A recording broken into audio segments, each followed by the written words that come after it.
You have to help me satisfy my husband. I honestly can't take it anymore. Recently, my wife couldn't handle my intensity anymore and went crying to her best friend for help. Wanting to ease the tension between us, her bestie decided to come to our house alone. She showed up in a sexy short dress that barely contained her curves. So I hear you're pretty wild, huh? Let me see what all the fuss is about. My name is Cole Griffin. After 5 years of marriage, my body suddenly went through a second round of development. The growth down there was nothing short of astonishing, and with it came an insatiable appetite. I found myself wanting it 7 or 8 times a day. At first, my wife was thrilled with the change. Every night brought her to the brink of exhaustion in the best way possible. But gradually, I kept growing, and she couldn't handle me anymore. Stop, please, I can't take anymore. You're going to break me. She'd beg me through tears, but I was desperate with need. The urge was unbearable. I'd end up pressing her against the wall, taking what I had to have. Then came the day she finally snapped. Crying, she demanded a divorce. When I refused, she packed up and moved in with her best friend. Days passed. No sign of her coming home. I was going out of my mind. Every night, I'd be so hard I thought I'd explode. The ache was torture. Her best friend caught wind of what was happening. Curiosity got the better of her. Claiming she wanted to help patch things up between us, she showed up at my place ready, it seemed, to offer a different kind of relief. The night she arrived, I was pacing the living room, restless and on edge. The doorbell rang. My heart leaped, finally. My wife had come home. After days of pent-up frustration, I'd finally get some release. But when I opened the door, it wasn't my wife standing there. It was Ramona Lincoln, my wife's best friend. She wore a tight black bodycon dress that hugged every curve, her breasts strained against the fabric, full and round, impossible to ignore. The hem barely grazed her thighs, leaving her long, slender legs on full display, sheer black stockings giving way to a teasing glimpse of bare skin at the top. I stood there, stunned. My body reacted instantly. I'd been expecting my wife, so I'd answered the door in nothing but loose shorts. The tent I was pitching was unmistakably obvious. Ramona's eyes went wide. You really did grow again. That's bigger than a beer bottle.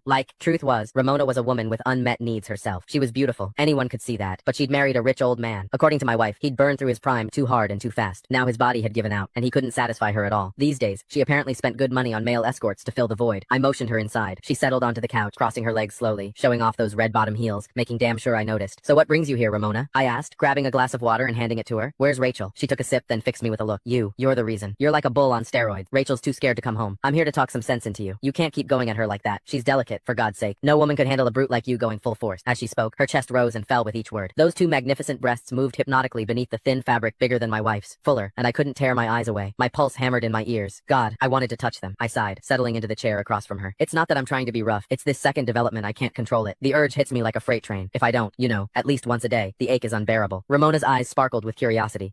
She leaned forward. Men can have second growth spurts, so you're bigger now than before? Can I see? She looked at me earnestly, like it was the most natural request in the world. My heart skipped. Was she serious? You don't just show something like that to your wife's best friend. I don't think that's appropriate, I stammered, even as my mind raced with possibilities. Ramona waved off my hesitation like it was nothing. What's the big deal? This is practically a miracle. I just want to witness it for myself, she insisted, and insisted. Finally, I stopped pretending. Right there in front of her, I slowly pulled down my shorts. I'd never exposed myself to another woman before. The thrill of it was electric. Her hot gaze locked onto me, and that strange, illicit excitement only grew. Ramona had clearly spent time with plenty of male escorts, because she didn't blush, didn't flinch either. If